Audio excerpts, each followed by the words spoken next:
Hello, my name's Emily Bach. I'm a student at Regis College studying to become a women's health nurse practitioner. The following presentation is my video reflection on Week 14's material, Mental Disorders and Substance Abuse Disorders. As I read chapter 14 and 27, there were several facts about mental disorders and substance abuse disorders that surprised me. I was surprised to learn that many mental disorders have a genetic component, especially depression.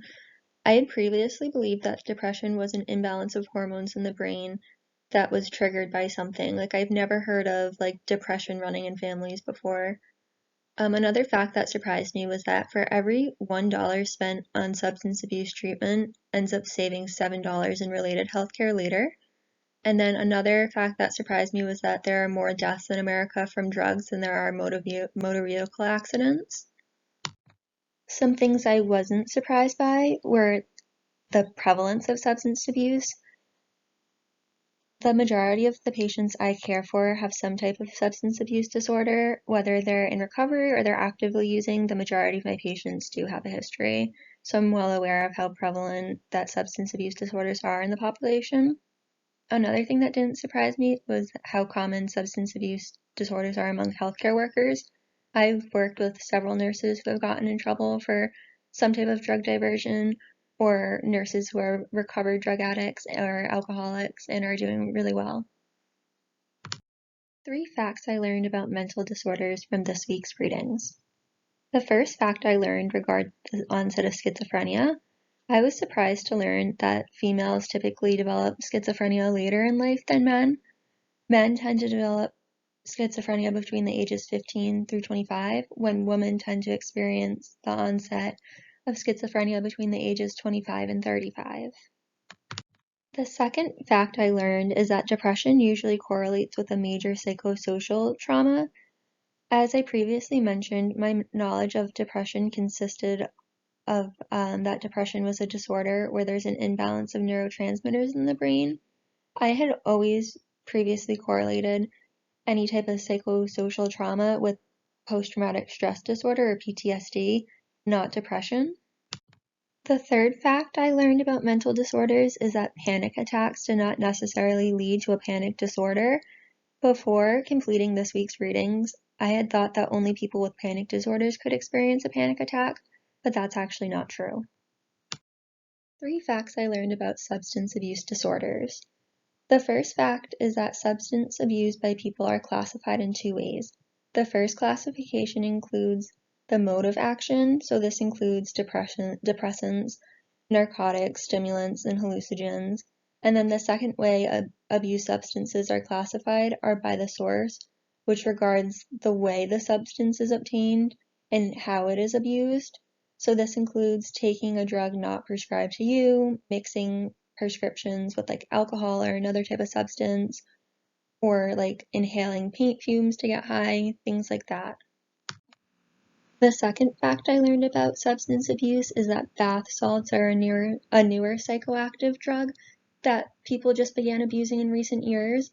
People consume bath salts as an alternative to stimulants like cocaine or meth because they think it's safer. I didn't actually realize that bath salts were an actual drug. I had always thought that bath salts were the same as the common household product that people use for bathing.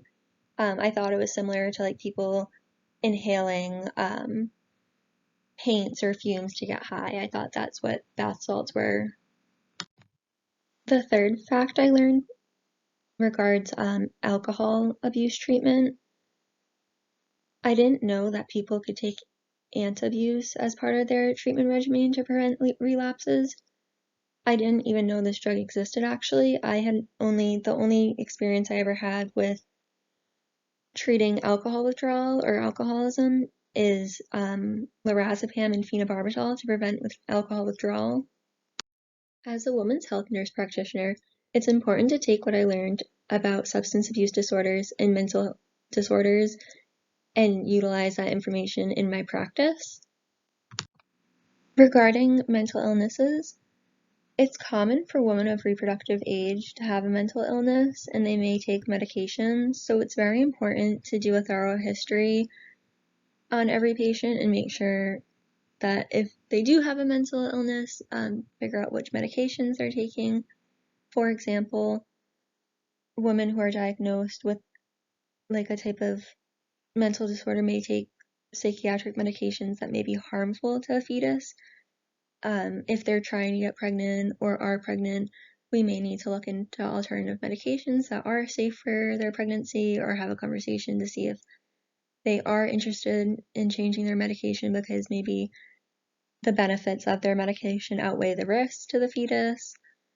It's also important to realize that women who have a history of mental illness, pregnancy, even just an annual visit or some GYN diagnoses can be a stressor or a trigger for them. For example, if a woman's is diagnosed with a miscarriage, that can be a super stressful event. Or someone who has like a history of being abused and goes for just an annual visit, that can be very triggering for someone. So it's important to really know your patients and get a thorough history on them. For women that do have a history of mental disorders, it's important to counsel them, maybe refer them to therapy if you notice signs or symptoms of like an exacerbation in their mental illness. Regarding substance abuse disorders are very common among the population, including women who are maybe of reproductive age. So it's important to screen for signs or symptoms of a past history of substance abuse or an active history of substance abuse. It's also important to note that the majority of women with substance abuse disorders that are actively using do not seek prenatal care.